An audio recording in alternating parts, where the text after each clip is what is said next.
Everybody, welcome back to another episode of the Domestic Boyfriends podcast. My name is Dean, and always with me is my co-host Vincent. Hello. Today we have a very special episode with many minutes to decide on what we were going to do. We decided that this entire episode is going to be covering the plethora of news that has been saturating our inboxes and our Twitter feeds because a lot has happened. Today is 9/13/2022.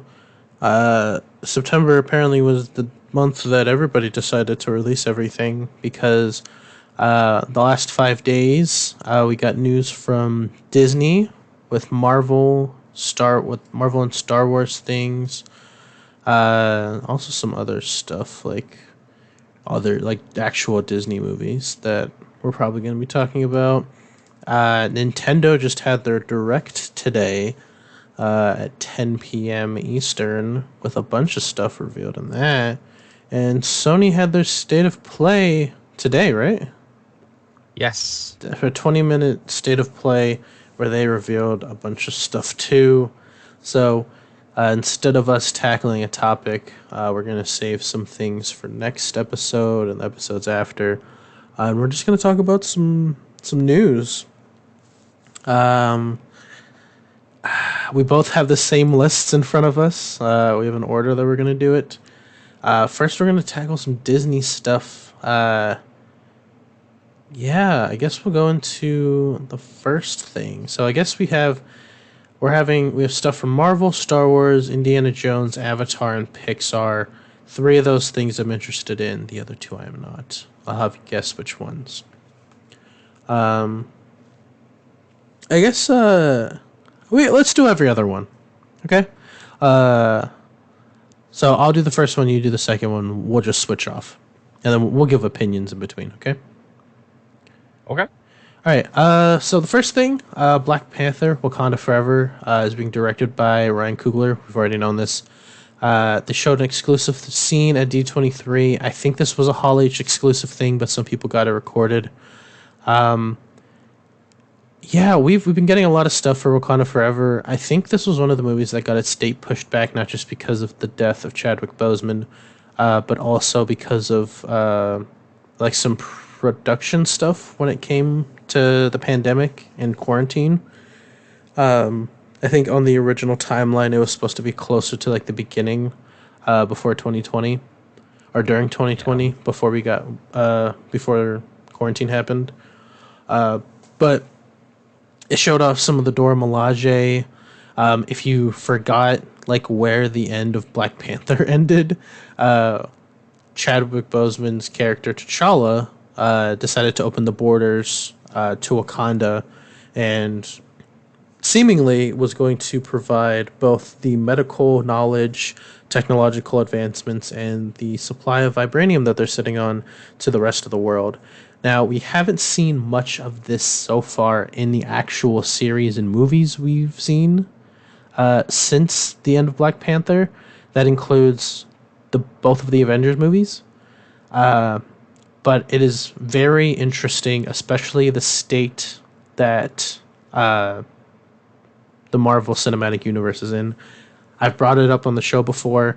This is so uncharted. This is like such a big uncharted territory, like for story reasons, because a lot of this is like Endgame's completely, comic free. Like they took creative liberties throughout the entire thing. Nothing's based off of a book entirely. Very original.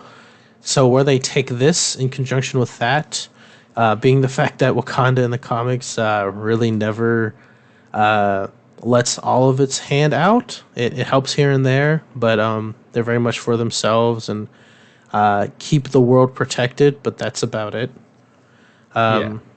So it'll definitely be interesting. Besides the wake of Chadwick Boseman's death, I'm just interested in how everything's going to go. And, we got fish dudes.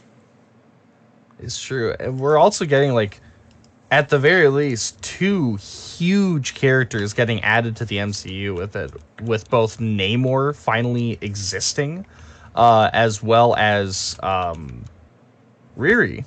Yeah. Right?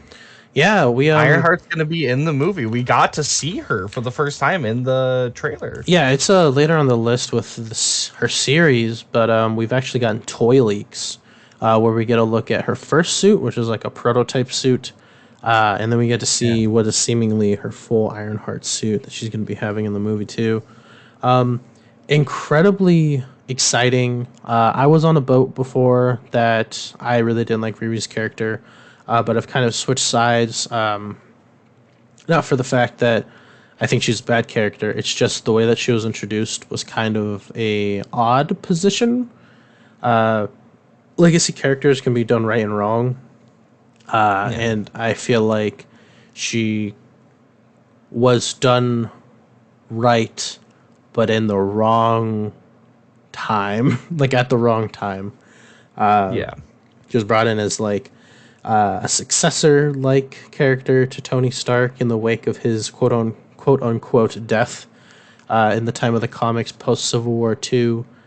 And honestly, I think I was just more hyped that Doctor Doom became Iron Man in that moment, and less about a teenage girl becoming Iron Man.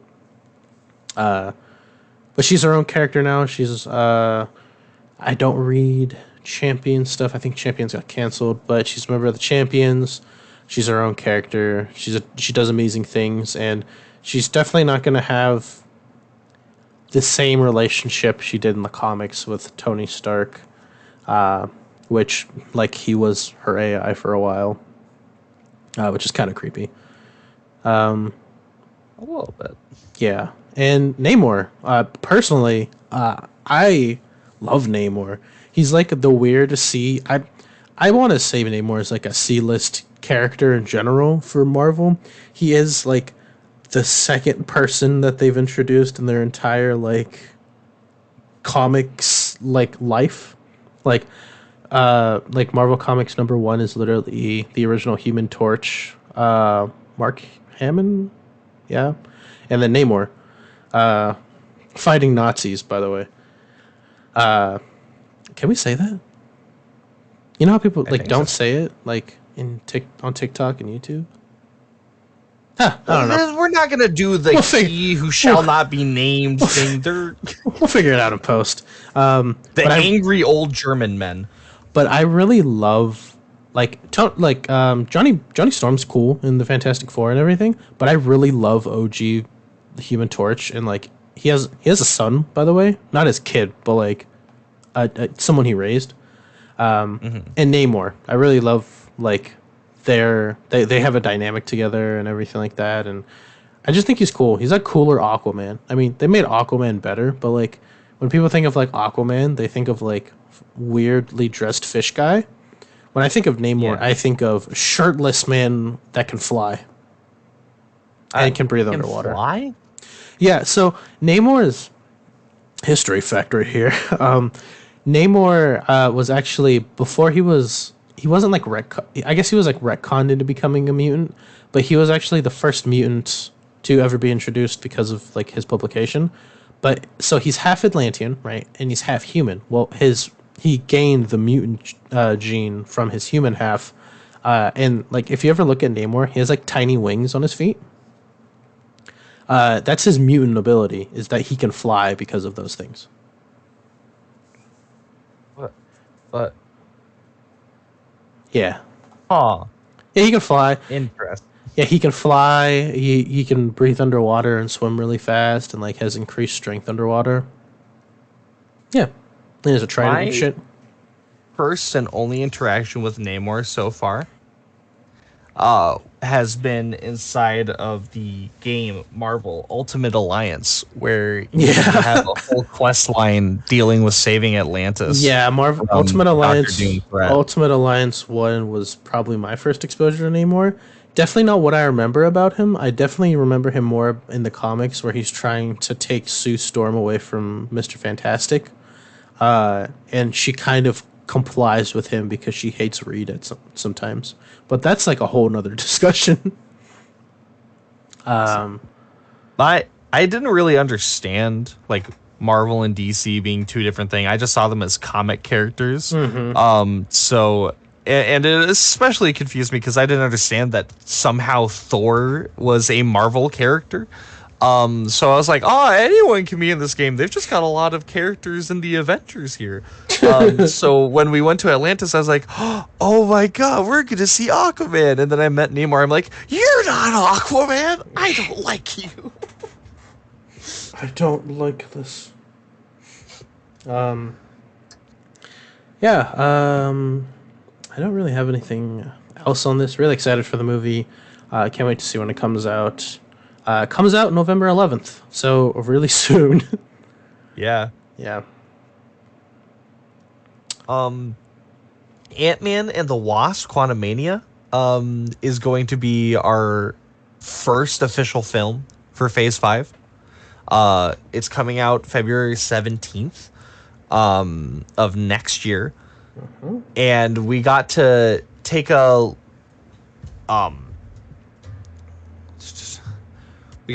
closer look at the movie showing Scott Lang and Hope working with Hank and Janet, alongside Scott's daughter, who's now been recast, correct? Yes, she was actually recast post. Because she's older now. Whoa, no. This is also a different actress, I think. So she got recast, like older Cassie Lang got recast because she got older, right? But after Endgame, I think that actress got recast again. I believe that is correct. Yes. And they're going to be exploring the quantum realm together. Kang is going to be in this movie. We've seen him holding Cassie hostage. Bill Murray is going to be in the movie very briefly. And also, I'm forgetting his name. He was in Ant-Man and the Wasp. He was the FBI agent who the actor played. Jimmy Wong? Yeah, Jimmy Wong is back. Better Jimmy Wong is back. Wait, Jimmy Wong? No, it is not Jimmy Wong. Jimmy Wong is from the Command Zone. Totally different person. Oh my god, you are on the wrong side of history, my friend. No, it's the guy who played Yeah, no, he's what is it, Ant-Man 2? We're just gonna look it up right now. From The Office. It is Jimmy Woo. Jimmy Woo. Pretty close. Oh, people are gonna think I'm racist. I'm Asian people, it's okay.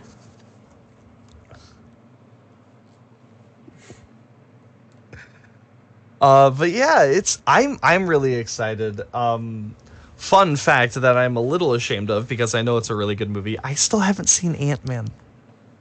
Oh my! How did you watch Endgame? So for those who don't know, because I don't know if it's been brought up on the podcast, I am horrible about watching things. I do my best, and when things interest me a lot, I will watch it.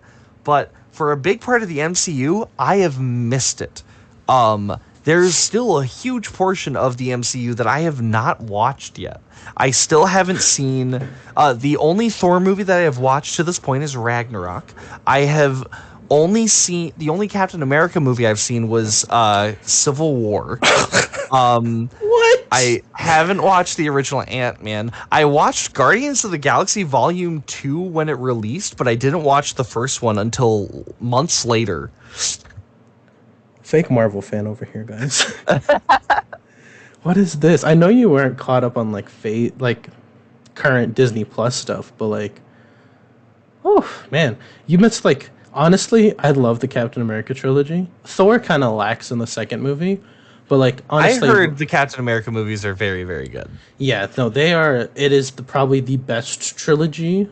More because like it. The third one is very much just an Avengers movie. It does center more around Cap and Bucky and everything like that, but it's probably the best well told because of its coherent story throughout all of the other movies.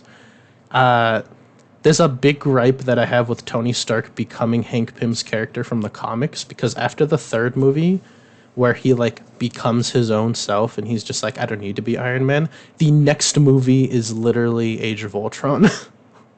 So kind of reverts his character back to shit. I didn't see Age of Ultron What? until Okay. 2 years after watching Civil War. Wow. I watch things horribly out of order. Yeah, gosh, you need a while to like catch up in order so things make sense. We're in a new phase, my friend. Nothing matters anymore. I think everything matters. I'm still not up to date with the new phase. It's okay. It's okay. Yeah. We'll figure it out. Moving on. Yeah, yeah, interesting stuff with Quantumanium. We already knew like all of this stuff was happening, but Yeah. there's a couple things. I will. I'll grab the next two things. Sounds good. Just because this is really small. WandaVision director Matt Shackman was revealed to be helming Fantastic Four, which apparently is going to be opening November 8th, 2024. They even got the fucking date for it, and I don't even know if this movie's done yet. Eagerly anticipating a possibly horrible run of the Fantastic Four again. Because if the One Piece live action movie has made people weary of a big stretchy boy, Mr. Fantastic does it in spades, and it also scares me. We also have Rockman, and I don't think Johnny's fire has never been done wrong. Susan invisibility only gets better with CGI and like better technology, but Stretchy Man, I don't think will ever look good. Ever. I am still having horrible nightmare flashbacks to when he became spaghetti. Yeah, I don't know, and that also brings up the fact that like who's going to be cast and everything like that. Are we going to keep our current Reed, and like is his wife just going to be what's her name? Like the actor's actual wife. Yeah, I don't know. I'm optimistic about it, but I will not hold my breath if it's bad. Next thing, Captain America: New World Order. Oh, okay. Yeah, so apparently this movie is going to be about, or we're going to have the return of the leader, played by Tim Blake Nelson. And, it's presumably going to be about Sam Wilson, Joaquin Torres, and Isaiah Bradley. Maybe something with Bucky, but with what we saw about the next thing we're going to be talking about, probably not. But yeah, apparently that's supposed to be coming out May 3rd, 2024. The first movie that Sam Wilson is going to be heading as Captain America. So that's very exciting. Absolutely. And we also have confirmed that Moon Knight and Layla are both going to be in this movie. Okay. Yeah. Yeah, we also have confirmation for that. Very interesting. Very cool. I am so excited to see how upset Sam is going to be trying to deal with and understand Moon Knight. He was already done when Peter was around. Mm-hmm. Oh my goodness, man. Trying to deal with 3 people? Well, 4 technically in one. Ay. He's going to have a migraine. He's going to be like, all right, I'm done. He's just going to fly away. Absolutely. Speaking of Bucky, though, and why we might not see him. It's because we have our official lineup for the Thunderbolts. We are going to have Ghost, Red Guardian, the Winter Soldier, U.S. Agent, Taskmaster, Yelena, and Black Widow in it. The new Black Widow, I believe. Florence Pugh? Someone say, yes. No, she's gonna be. Yeah, No? no, she's. They're all widows, but I see. Yeah, I Florence have not Pugh. seen the Black Widow. Oh my gosh! Here we go again. Here we go again. Anyway, but it's gonna be directed by Jake Schreier, and it's gonna be. We have another release date. They just kept giving us release dates for these things. We're gonna get it July 26th of 2024. Maybe. yeah. So when this was talked about, I was very. When we first were introduced to, what was it? U.S. Agent, right? And we had Ghost already, and we knew Thunderbolt Ross existed, and we eventually were introduced to Yelena. We already had Bucky and everything like that. Eventually, Taskmaster. I didn't even think about Red Guardian being on this, by the way. I was just like, okay. Like, slowly people were revealed, and, like, as we had, like, these anti-heroes, not, like, anti in the sense where, like, they're anti-heroes, but, like, the opposite versions of heroes, I was just like, oh, this will be really interesting. But with William Hurt passing, and I don't know if they, with what they did with T'Challa, and probably not going to be recasting him, they're the Thunderbolts mostly because of Thaddeus T. Thunderbolt Ross. It could probably be a team made in his image and his philosophy. It's just a very sad and almost awkward thing to happen post-mortem. Not that they can't go through with it, the guy like wasn't the entire character. He didn't own the IP, but I just felt like it was kind of odd. But Yeah. no. So we got a small thing I thought was kind of cute. We got a thing between the actors of Kamala Khan, Monica Rambeau, and Carol Danvers, showing us stuff for the Marvels, and it is very good to see that everybody has good chemistry. After watching Miss Marvel, I didn't feel like they did a dishonor to the character. I feel like some things were left out, but I definitely think they did the best that they could with what they had, being that you can't take years worth of progress with a character and condense it down to a 7-episode series. So I'm interested to see what this is all about. Yeah, Brie Larson.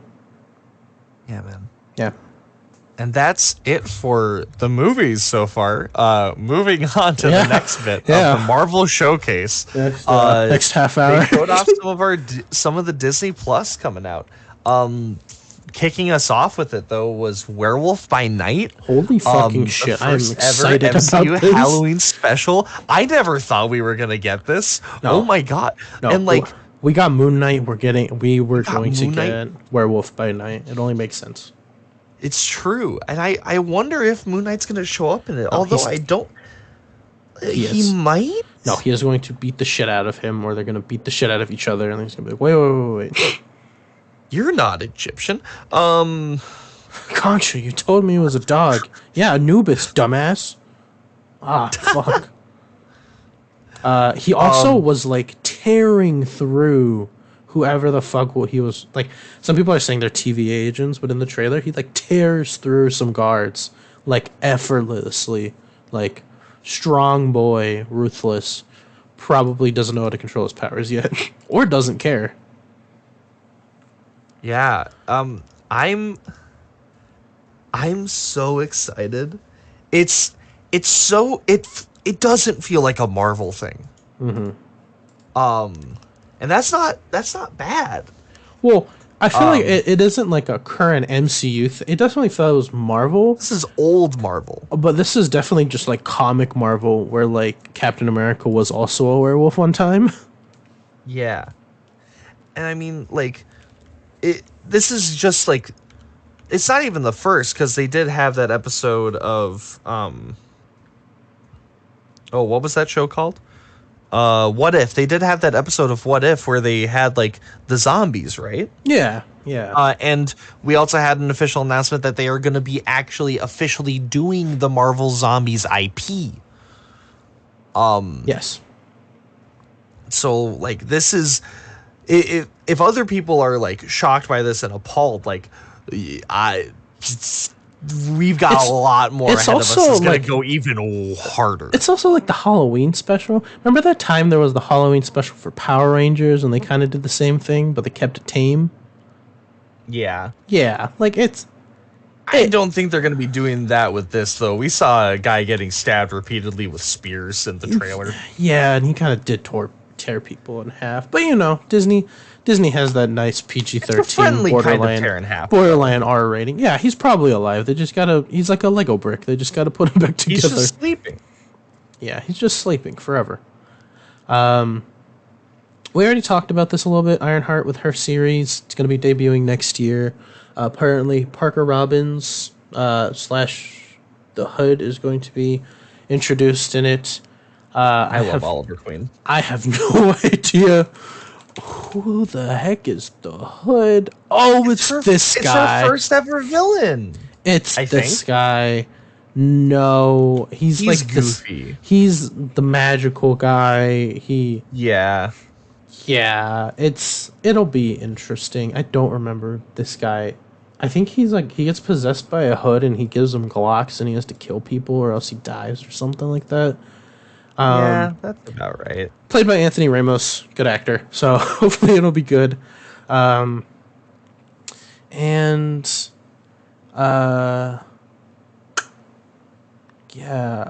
next on the list.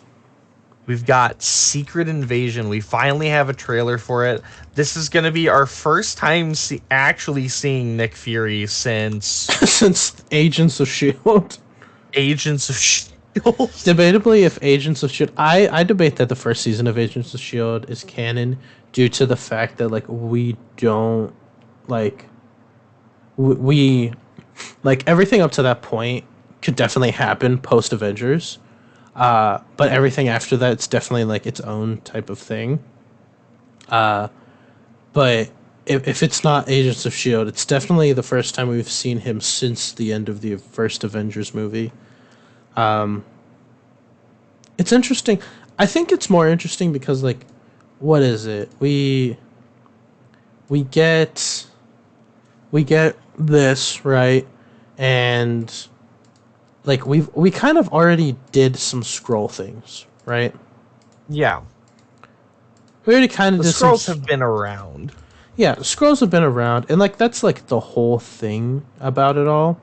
Is that Secret Invasion is the fact that Skrulls have been invading for a long time. The whole like thing about it in the comics is that Skrulls were actually around since like the 80s in comics, and like characters that you knew were actually just fucking Skrulls. So none of them It's actually so had cool. history. It's kind of jarring. I felt like I was an amnesiac trying to find my past memories because like half of Spider-Woman's character is just a Skrull. Where's the Skrull? And like you're just like, well, where? Who is Jessica? Who is what's her name? Jessica. Fucking It's Jessica. not Jessica Jones, Drew. Vincent. Jessica Drew. There Yeah, we go. I was about to say the same thing. It's like, who the fuck is Jessica Drew, Spider Woman, and then some things also get talked about and everything. I do think it'll be fun. It's just I feel like Secret Invasion should have been done sooner. But who am I to judge? Morally, because I thought that all the scrolls were going to be good, but of course that's not how it works. True. Do you think we're gonna see Super Skrull? No, because we don't have the Fantastic Four. Now we did in Secret After Invasion. credits scene? May Actually, No, it's maybe. not going to be because of the next thing that we talked about. Yeah, yeah. I yeah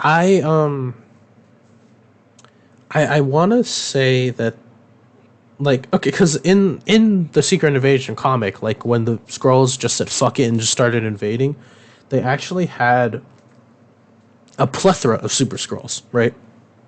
That Yeah. combine different power sets together. Which some Skrulls, they like the one Skrull that was revealed to be Thor was, or the Thor that was revealed to be a Skrull, was just like a Skrull, and he had like technology that gave him power. Like the hammer gave him flight, and he gained the power to he gained super, like the Skrulls experimented Super on strength him. from the belt, right? Was it his belt, or I thought it was a lot of the Skrulls were just genetic experiments. So like. I might be remembering the Ultimates thing. Yes, Because there was, I think so. Actually, that is exactly what it was. Because in the Ultimates, they were like, "Oh, Thor's a fake. His belt is what gives him his strength, and he's actually a mental patient." Yeah, no, that's definitely Ultimate Thor. But it was funny as fuck because like Thor got struck by lightning and then like he fucking fell on the ground and everybody's just like, "What the fuck is this?" And that was the start of Secret Invasion. But yeah, no, it'll definitely be interesting. Next, Armor Wars apparently taking off right after where Secret Invasion left off, with Rhodey getting War Machine suits. I'm really interested because Armor Wars. I'm really excited about Armor Wars because it was an most of early Iron Man in the comics was literally just people stealing his technology and using it against him. So the culmination of Armor Wars was like the first 5 or 10 years of like Tony Stark's character and people trying to steal assets of Stark Industries. Now that Tony is dead in the MCU, definitely free game for everybody. If people weren't already trying to do that in his first 3 movies to begin with. I do think it's interesting because of what happened after No Way Home. The Stark Industries got like audited by the IRS or something like that. And like the National Defense Force had to go in there and like confiscate shit because like being related to Spider-Man and stuff, or being related to Mysterio because of Spider-Man and all that. How all of that works now that Peter is erased from everything, who knows? But I'm interested because like Rhodey will be in this, obviously. Riri will be in this, obviously. Possible. Yeah. Who's not dead? Peter? Stain is dead. All 3 of the villains from the past movies, except the dude who played the Mandarin, the actor who played the Mandarin, is dead. Wait, the actor that played the Mandarin is dead? The guy who played the Mandarin's actor. The third one? Oh. Yeah. Did you not watch Iron Man 3? No. I did. Okay. The guy I know what you mean. Yeah. The guy at the end. He showed up in Shang-Chi, remember? Yeah. He's alive. Technically antagonist. But Pepper, I don't think they're going to bring back the girl who played like the daughter. They're probably not going to bring Peter, but he does have the Iron Spider suit still. Okay, so my thing is the reason he doesn't use that or any of the other Stark tech is because they don't recognize. So I forget what article I read. Him. Yeah, I forgot what article that I read is that like Peter wasn't just erased from like people's memories and everything. When Strange cast that spell, he was erased in general, like his existence. So Peter probably had to make a new identity. That's why he probably had to go. That's why he took the GED, was because he got wiped from like computer School bases. records. Yeah, Yeah. like no one knew who he was. So if he tried to put on the Iron Spider suit, they'd probably be like fucking self-destruct, restraining, time to kill whoever's in the suit, because it doesn't recognize him anymore. True. Whatever biometrics he had in there is gone. So That's true. he probably, personally, I would just part it out and try and make my own shit out of it. But that's just me.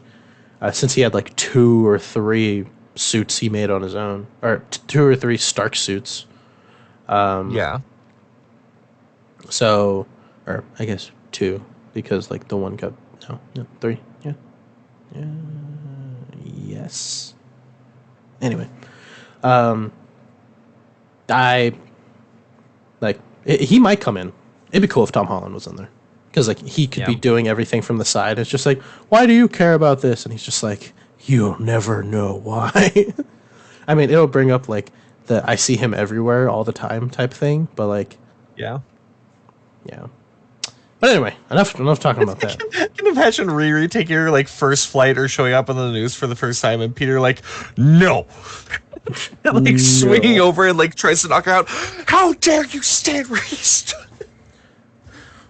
Every time I see you, I see him instead. Oh God, no.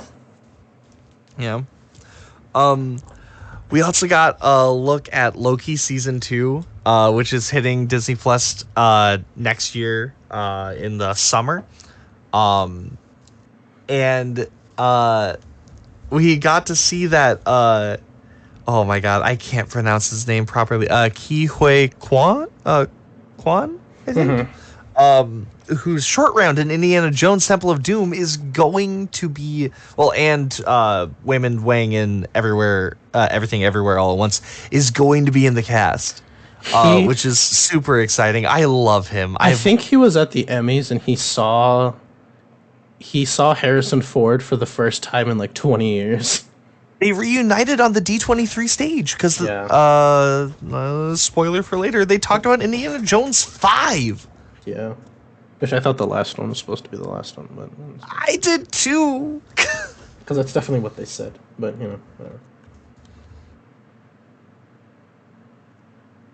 whatever. Yeah, we got well, we didn't get a trailer, but they got a trailer.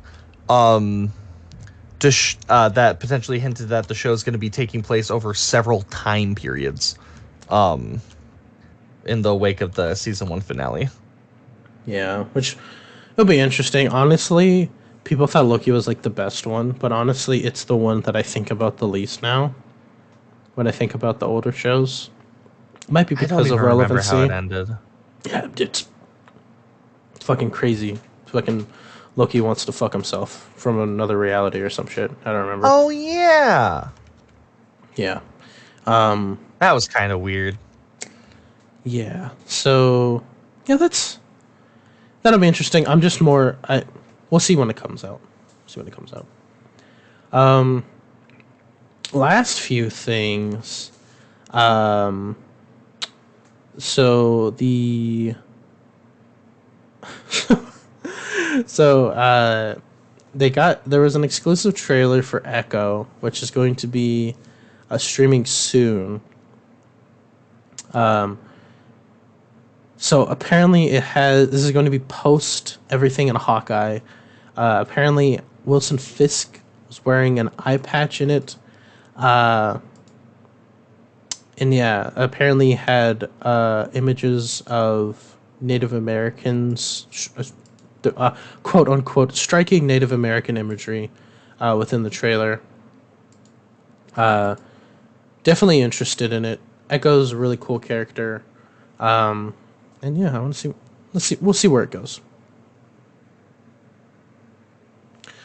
We're gonna bridge this a little bit. We're gonna get through the Star Wars stuff, and I think we're gonna move on to like the video game Absolutely. news. I agree. Oh, actually, We have one more very important thing to talk about before we move on to Star Wars, though. do you want to do Star Wars yeah. So, but after Star Wars, we have one thing we're going to talk about because it is an amazing thing. Absolutely. And then we will move on to everything else. Yeah. Go ahead. So, first off, for the Star Wars rundown, we got our first trailer of Mandalorian season 3. Surprise, surprise! Who would have guessed that we would have gotten season 3? Wait, Star Wars. We have one more thing. Oh, wait. Oh, I'm stupid. I literally pointed this out. Daredevil has been born again through the credits of me trying to talk about the Mandalorian season 3. It's getting an 18 episode Disney Plus series, which I think is the longest Disney Plus series at this point. It's gonna start shooting next year. So we don't have an official trailer yet, although we did get to see a look at what Daredevil's going to look like in from like an upcoming episode of She-Hulk. He's going to be doing his classic like brown and yellow costume, which I mean, a lot of people like. I like the red one more personally. I like Ronald McDonald Daredevil. Looks cool. But like I'm super excited. Daredevil's always been a really cool character to me. I've through the comics that I've read of him and the crossovers that he's had like the most crossovers that I can think of with two of my favorite Marvel characters, being Spider-Man and Deadpool. He has a lot of crossovers with Deadpool, which I find very fun. Yeah, he's definitely a mainstay. When I think of Marvel, I definitely think about a couple characters, and then I think about Daredevil because, like, he was the Fantastic Four's lawyer. He was like really close with Black Panther. You know, he's down the street from Spider-Man. There was that time that Iron Man was evil and then he gave him his eyesight back just to spite him. Go look it up. Yeah. He's blind, but he's not really blind. He wore that shirt that one time that said, "I'm Daredevil." Yeah. He went fighting with Deadpool, and one of my favorite things from comics that I read with them interacting, they were like working together on like stopping a bank heist or something. Mm-hmm. And Daredevil was like, "All right, rubber bullets, right?" And he's like, "Of course." And he starts shooting people, and Daredevil's like, "I swear to God, I can hear their hearts not beating anymore. Stop." Yes. I'm so excited. And also, Charlie Cox has said that this is not season 5. Yes. So this is going to be like a proper start for him, I take it. Yes, he's being born again into Disney. Next, I honestly we'll talk about some of this like bundled together. Absolutely. Because we are already we're like 50 minutes in. So we will talk about Mandalorian season 3. If you remember the end of Mandalorian season 2 or Mandalorian season 2.5, fucking the Book of Boba Fett. Grogu chose to go with Mando, and what is it? In the trailer, we're going to Mandalore. Yeah, they're going to Mandalore. Yeah, and he also states that he's not a Mandalorian anymore. So how that it goes with his like quarrels and ideals and everything like that will be interesting. Yeah, just a brief talk about it. I'm excited. I love the Mandalorian. I love what they're doing with modern Star Wars things. So makes me really happy. Yeah. Well, on the other hand of that, I really don't care about Andor. Andor? Yeah, I really don't care about that. But I don't either. It makes me really sad because Andor is like Rogue One's one of my favorite movies for Star Wars. but we're just It getting might be my favorite. all of the continually creating Star Wars content is just them answering questions that people have been asking for the last 20 plus years. Like, What's the Kessel Run? yeah, how did they know? How did they get the blueprints to the Death Star? Like, yeah, To be fair, though, that one led to a very, very good movie. yes, no, that it definitely did. It's just they definitely are just answering some questions. Yeah. I can't wait for them to finally be like, all right, we reached the bottom of the jar. We have to answer where Jar Jar is. Like, I wouldn't be surprised. We'll be talking about this in like a second. Actually, it's the next thing. I wouldn't be surprised if like they talk about like how Ahsoka survived Vader in Rebels. Yeah. Ahsoka, upcoming live action movie with Rosario Dawson. Yeah, Ta-ra! yeah, coming in 2023. Woo! I'm actually excited for that. I just want to get through this. I love Ahsoka. Yeah, one of my favorite characters in Star Wars. Period. Her growth, her story. The last, I can't say the last episode of the last season of Clone Wars because there was the last season and then there was the last season and then there was like the actual last season. Yeah. In 8 seasons of the Clone Wars. Yes. Yeah. Bad Batch season 2 is going to be coming out January 4th in 2023 with the first 2 episodes releasing on that day. Very fun. I've heard really good things about Bad Batch. I can't wait to watch it at some point. Tales of the Jedi, which is sort of in line with what you were talking about earlier with them answering just random questions, is going to be a series about Ahsoka and Count Dooku as a Jedi, which, you know, that's going to be pretty cool. Hopefully not at the same time. Yeah. I very. This isn't the art style of the Clone Wars, so that'll be fun. It feels weird seeing young Dooku, right? Yeah, the way that I always thought about it is Dooku, when he was on the council, he kind of just looked the same. He just chose darker clothing after he switched sides. Like, Yeah. I never thought about young Count Dooku or young. I don't like that he has color in his hair. Yeah, It's a weird gripe to have, but I just don't like it. yeah, it definitely makes him look like a totally different character.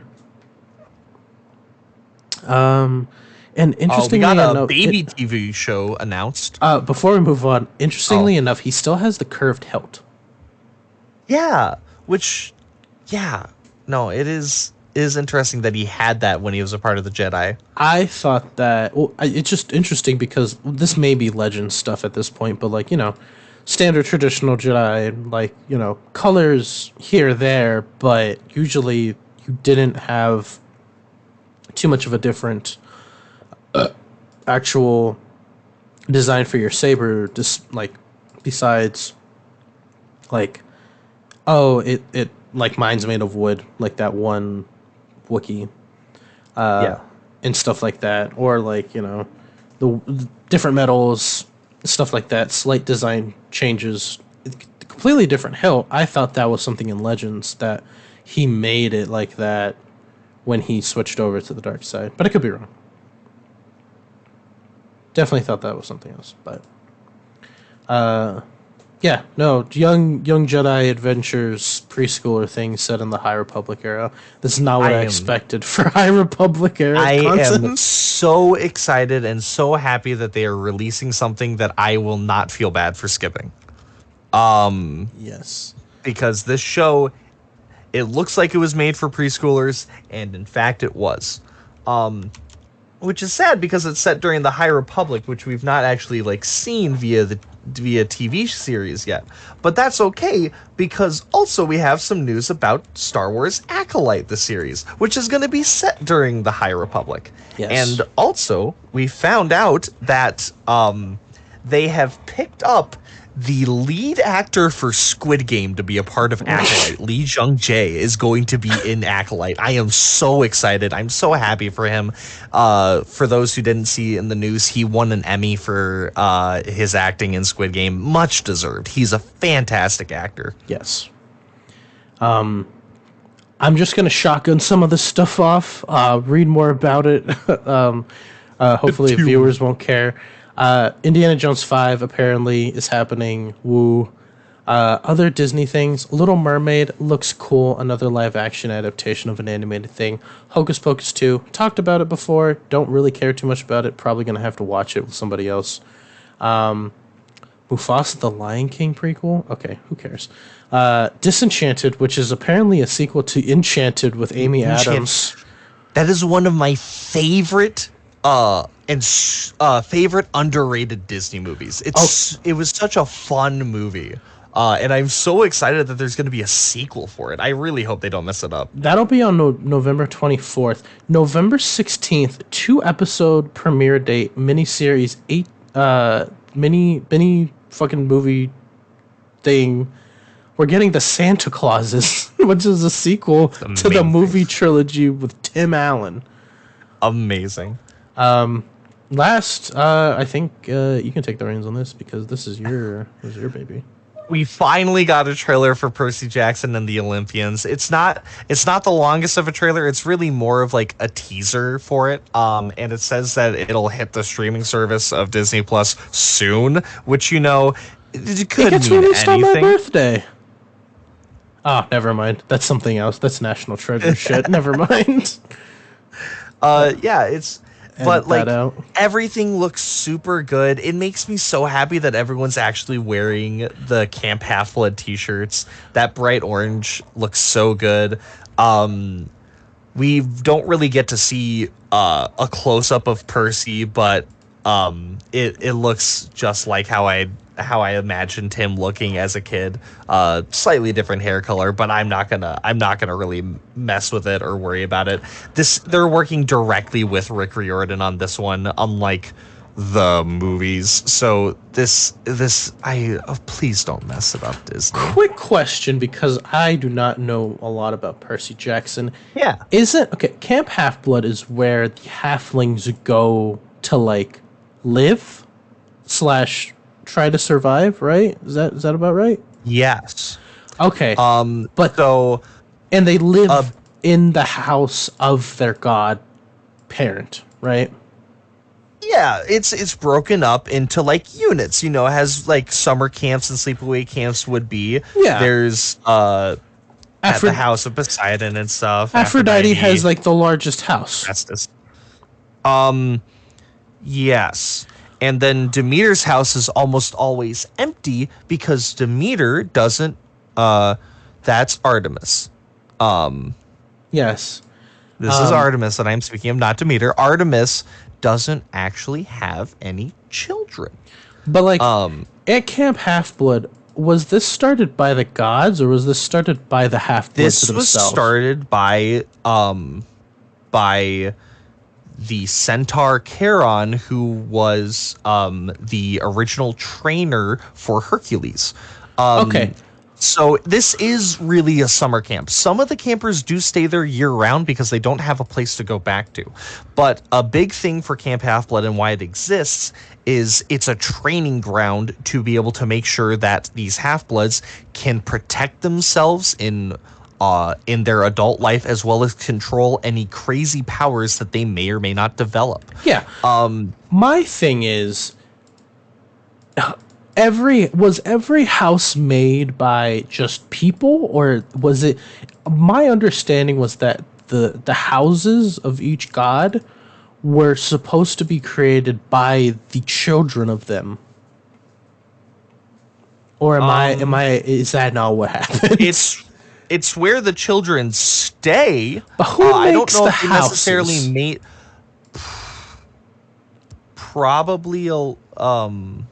probably some kids from House Hephaestus, if I'm gonna be real. Because I'm gonna be honest, I was under the assumption it was like the children like created it, and like over the generations they just made it bigger to house more kids like their siblings.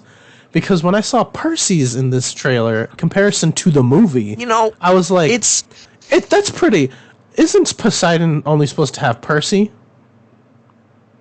Well, that's the thing. So, like, the big three were in Percy Jackson lore were sworn off from having children because every time they had a child, it was like a god. They would end up fighting, and basically nuclear war would happen. They're the reason why world wars happened. But they were like, "Hey, let's not bang people anymore." This is after Hercules. But Hades had a kid, right? They all had kids. They all broke this rule, and one of the things that Percy did was made them say no more to this rule. And they're like, "Okay, I'll bang some more humans." Because Percy's Poseidon's only kid, so I was just like, "Why does he have this grandiose house?" No. It's just this motherfucker. So they have more kids, a lot more kids. Oh, well, like Scylla. It's a big thing for it as well, and I'm sure we'll see it. Is that at a certain age, and this is when they go to Camp Half-Blood, the kids will realize and become marked and realize who their parents are usually. This usually will happen at the camp and the introduction for the camp. None of the campers necessarily know who they are or what house they belong to. So they usually get thrown into the Hermes cabin. Because that's where all the degenerates go. And we see them once they show off like major bits of their power or something, sort of like Sky High. The hero program. Giant, they get kind of like shining emblems that appear above their heads of their god. Or sometimes they get like full makeovers and different costumes. Like a girl who was a daughter of Aphrodite suddenly got giant silk robes and long, luscious hair and makeup after yelling really loud at somebody who was trying to steal her boyfriend. Okay. Yeah. Interesting. It's very fun. I'm very excited. I'm excited because I want to learn more about it. Yeah. Crunch time here. Unless you guys want a long episode. We could save the other bits for part 2. We could save the other bits for a part 2. That'd be good. But if you want to talk about your birthday real quick, National Treasure Edge of History is coming out on it. No, we don't care. We don't care about that.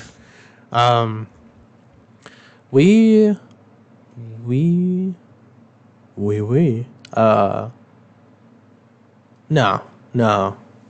Actually, no. We'll finish this. There'll be a surprise. There'll be a little surprise. All right, we're gonna move on to the Nintendo Direct news that we got. There's not a whole lot that I care about in here. Actually, I just saw something I'm really excited about. But you can start it off. All right, let's start us off with a game that I didn't even realize got announced 7 months prior. There is a new game from Spike Chunsoft Games, the creators of the Danganronpa series, called Master Detective Archives Rain Code, which is going to be coming out in spring of next year. It's going to be seemingly from the gameplay that we got to see, it's going to be like Danganronpa, except you're playing as a group. You're playing as a detective who works out of a detective agency with a bunch of others, and you're going to be solving murders and other cases, catching the villains in lies. You have a special companion who takes you into like these labyrinth dungeons to solve the case, and there seems to be a lot of Danganronpa inspired sub games inside of there. And for the first time in the Danganronpa series, outside of one spin-off game, you're going to be in third person, actually actually seeing and controlling the character, not just have it be sort of 2D sprites in a 3D world.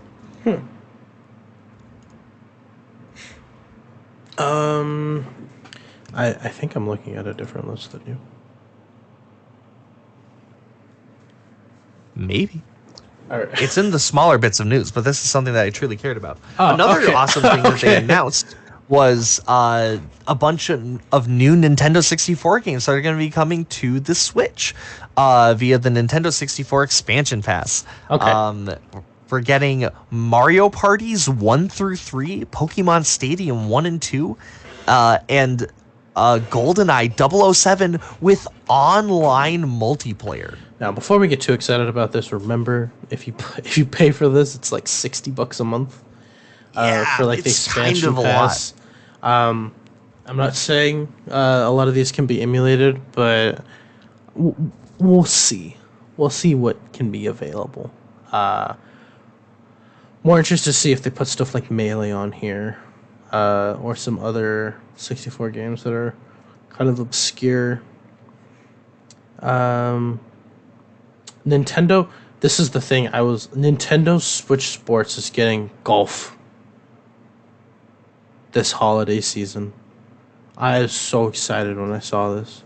I was like, oh my gosh, I can play golf. It's cool that they seem to be just adopting this whole like free DLC updates. Yeah, we'll see how long that lasts. Because we have 3 current games that are out right now that are doing that are Nintendo properties alone. We have the Nintendo Switch Sports. We have the Mario soccer game. That also had DLC announced today. We're getting 2 new characters as well as a new stage. We're getting Diddy Kong as well as Pauline, which is sick. I love that they're still caring about Pauline. And then, what was the other game that was getting this? Xenoblade? Oh, no. Xenoblade. No, that's part of the expansion pass. It's not Xenoblade. Don't you put words in my mouth. Oh, Mario Strikers. That's getting free DLC. That is the soccer game. Yeah. Splatoon! Splatoon 3 is getting DLC as well. That is free. Oh, yeah, the first Splatfest. Yeah. Yeah, that's fun. More courses will be added to Mario Kart Deluxe's or Mario Kart 8's tour. Get some DS courses. That looks kind of interesting. I want to get into one of the big ones, Bayonetta 3. I am extremely excited about Bayonetta 3. It'll be out next month, October 28th. I love the first 2 games. I was utterly flabbergasted when I saw that she was in Smash, or when DLC was announced. I am a fan. I am an excited fan. I own the second one. I have not played it yet. But I ahead of this direct, because I was hoping they would show off a trailer, I had reinstalled 1 so that I can play through it again to refresh myself and finally play through 2 in preparation. I'm very excited for Bayonetta to be shown off. Yeah, it's there was actually a gameplay trailer shown after the direct, so I forgot to watch that. I'll definitely have to watch that later. Yeah, definitely excited about all of this. Next, I guess that we have. I don't know if you want to grab one of the bigger ones. No one cares about Octopath Traveler, so we're going to talk about Kirby's Return to Dreamland. Oh my god, dude. I love Kirby so much. He's so cute. He's so fun. All the Kirby games that I have played have just been fun. Not necessarily amazing, but they've just been fun. And that's all a game has to be for me. And the fact that we're getting this on the Switch, with all the mini games, new Kirby transformations. Like they showed off the mech one, which looks obscenely broken, melee as well as long range. That's all Kirby really needs to be able to exist on screen.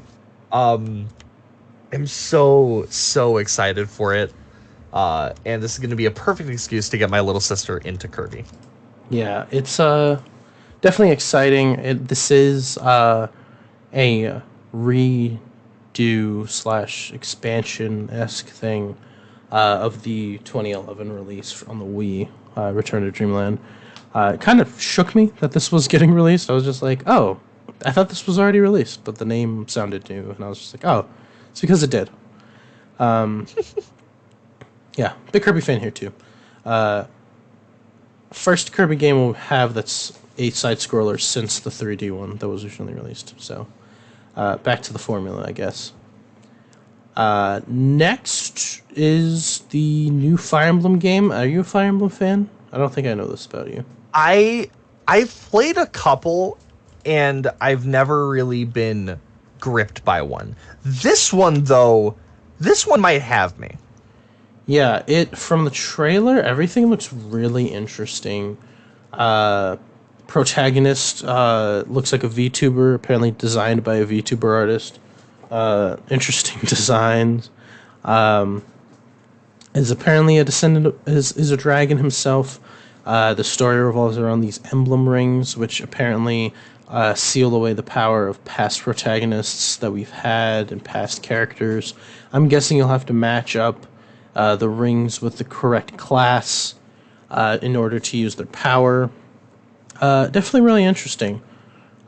Seems like there's going to be a lot of customization in this game of the way that it works. Definitely exciting. They're also bringing back Marth. Yeah, all these previous characters, which probably will be Marth, Ike, like a bunch of people from what we saw with the trailer. But we'll see January 20th because that's when it's going to be releasing. So we'll be seeing this monochrome, dual-headed, 2 different eye-colored protagonists soon. Yeah, Pikmin 4. That's all. Pikmin 4. And the last one. Probably the biggest thing from this conference, and also on screen for the shortest amount of time. The sequel to the critically acclaimed Nintendo IP, Legend of Zelda Breath of the Wild, Legend of Zelda Tears of the Kingdom, will be out next year, May 12th, 2023. We got a trailer of it. Doesn't show us too much, but shows us a lot more than what we were given in the last 6 months. So interesting. Link's riding a stone bird. You're jumping off of Hyrule from the sky like you're landing in Tomato Town or something. You have an elevator? Yeah. There's some kind of elevator power. I'm so excited to mess around in this sandbox. In just the fact that they're giving us another sandbox Zelda game like they did with the first one in this series, I can't wait to just see all of the really goofy things that people can do with the engine. Yeah, I really like the way that they're taking it, but at the same time, I might miss some of the other things that they had with the older Zelda games. But no, definitely exciting. Yeah. Interested on what they're going to keep and what they're going to take away from Breath of the Wild, what stuff is going to stick and what stuff didn't necessarily intrigue people enough to keep into the next game. Because it looks like it's going to be maybe in the same engine. So, yeah. And, yeah. Did you see that Link's hair when he's like climbing in one of the shots? His hair looks longer and not in the normal hairstyle that all the others were. I'm wondering if we're going to get different hairstyles for Link this time. Maybe, yeah. That'd be cool. There might be like a lot more customization that wasn't that. I mean, it was partially present in the previous one. And honestly, I was fine with that just being what it was going forward. But like maybe we'll get more. Maybe Yeah. we can give him a beard. Yeah. Oh, Dad Link. Dad Link. And Link to the dad. I will let you fully commit to the PlayStation State of Play, and I will give All my right. opinions. All right. So, in stark contrast to the Nintendo Direct, not a lot was shown off for the State of Play. I'm going to be completely honest. We got a trailer for Tekken 8, and semi-gameplay for it, which transitioned very smoothly out of cutscene. I've never necessarily been the biggest Tekken fan, but there is one thing that I've always associated with Tekken, and I'm sure they're going to continue it in this game, but I find it very interesting that in the trailer, it seemed like a completely normal fighting game. there was no moving around a 3D arena. Oh. There was no circling around. They were just Street Fightering it. Yeah. Albeit that might have just been the cinematic thing that they were going for the trailer, which is perfectly fine.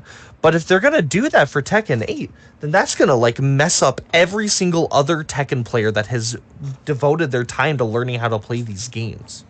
Yeah, it's definitely going to be a change. I highly doubt that they're going to do that, but I just find it weird that they didn't even like try to show that off in the trailer. Yeah, it might just be like the trailer thing. Yeah, absolutely. We got a couple new PlayStation VR games. This will be Tekken 8 will be my entry point, so I can play Kazuya because I know all of his inputs just because of Smash. I've only played 7, and I play Panda. Yeah. Panda? Really? We got a couple new PlayStation VR 2 games announced. Unfortunately, we still don't have any more words on PlayStation VR 2, which is what I care about more than than these games for it so far. But we got Star Wars Galaxy's Edge Enhanced Edition. For the PlayStation VR 2. Star Wars VR games, that'll always be fun. Getting to walk around what seems like the area that they created for the like Star Wars Galaxy's Edge bit in Disney seems pretty nice, and it'll be a good way for people to experience that if that is the case. Experience it without having to go to Disney and worry about the cost for it or worry about COVID or any other diseases or anything like that. Mm-hmm. Which is always nice. Demio is a new game that they announced, which seems like a weird, immersive, dice rolling Dungeons and Dragons VR game. They showed off that Hogwarts Legacy is going to be getting PlayStation exclusive quest. So for all of you Harry Potter fans who don't have a PlayStation 5 but want to experience everything for this game, I am sorry, go buy one. Yeah, I'm sorry, you have to make that sacrifice. Also, as a heads up for anyone that is excited for the game like I am, you can currently link your Warner Brothers account to your Pottermore account, so you can have your house locked and loaded right when the game comes out. And this will also give you some pre-registration bonuses for house-specific robes, mm-hmm. Which will be nice to see in the game. Yakuza's Ishin, Like a Dragon, Ishin is its official title, is getting a release for the first time in the West. It's been out in Japan for a very long time, and it's getting completely remade and redone for the PS4 and PS5 in the Like a Dragon engine. It's similar to Yakuza, at the very least by a graphic standpoint, and takes place in feudal Japan and follows two actual like notable people in Japanese history. I don't remember their names, so I'm not gonna try to be racist and say them. But it seems interesting. I've been a big fan of the Yakuza series for the longest time, so like any game that they make, I'll give it a shot. We got a bunch of RPG announcements that I can't really get into because we are crunching on time. But a very, very important thing to me was shown off, given a new trailer today, and I almost broke my phone while watching the live stream because they pranked us. At the end of the State of Play, they said, we have one more trailer to show you. And the God of War music started playing. I was like, oh, heck yes, a new trailer. We're 2 months away from the game coming out. I am so ready for this. And it was a trailer for a DualSense controller. I almost lost it. But and then it faded to black and started playing a new trailer for God of War. I was like, oh, thank God. But the DualSense controller is styled and made specifically to look in reference to God of War. Not necessarily like nice hues of brown and oak wood like the handle for the Leviathan axe, but more to do with Norse art depictions of a bear and a wolf representing Kratos and his son Atreus. The controller looks really nice, and it's going to be released right along God of War when it releases in November. Yeah. Interesting. It was a lot shorter of a conference. It was only 20 minutes long, so. Yeah, in opposed to the hour conference that Nintendo had. Yeah. Yeah. So absolutely. Not as much. Definitely all exciting things. Yeah, Nintendo definitely had a lot more. But Nintendo also has like a bunch of fluff. Like they had a lot of RPGs this time, but like it's random shit, you know, not AAA titles in their direct. So it definitely pads out time. RPG. Ooh, new Mario course, Pikmin 4. What the fuck? Yeah. So, but I really don't have anything else. Do you? I don't have anything else for these news segments. Anyway, time to get into the actual episode. But before we do, we always have to remember to take part in Vincent's favorite segment. Vincent found some random weird science facts. And today, unfortunately, I could not find anything hole related. I apologize if this creates a plot hole for the series, but in its stead, scientists have created cyborg cockroaches. Oh. Uh-oh. Now, don't start freaking out. Don't hop on your tables. They're fine. They're not being released into the wild yet. Yes. But they are being adorned with little lithium solar cells that are rechargeable via solar panels, trackers, as well as remote controls on them so that people can properly monitor where they are, see what radiation levels are looking like, because cockroaches are very resistant to radiation. So they're going to, at some point, be able to release these to be able to check radiation levels for places like Chernobyl and other places that have had horrible nuclear accidents, to be able to check on just everything to see whether it's safe to go back in or not, and other things like that. This isn't the first time that this kind of stuff has happened, because there have been like snakes and ants that have had this kind of stuff put on them to be able to track stuff in places that humans can't normally go. But still interesting nonetheless that they chose to use a horrifying monstrosity of a creature. Yeah, oh man, this kind of made me uneasy.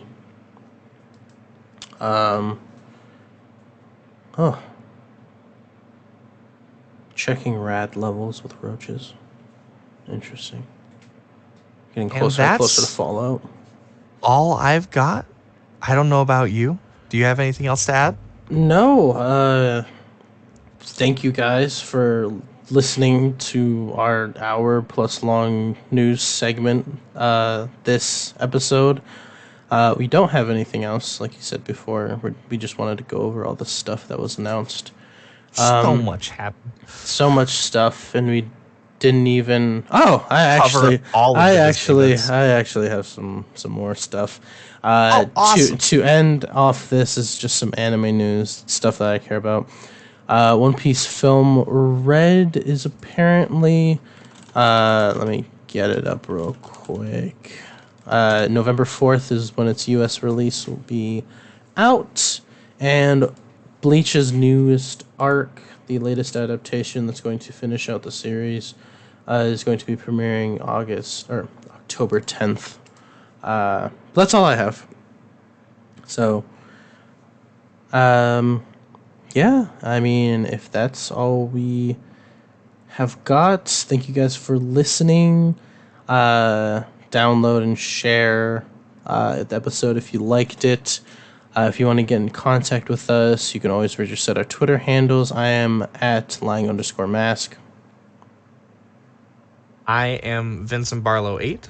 And you can contact either of us or get in touch with the show at Domestic BF Pod on Twitter. Shout out to Ultimate Maverick X for our art. And yeah, thanks for listening, guys. Tune in next episode. See you, beautiful people.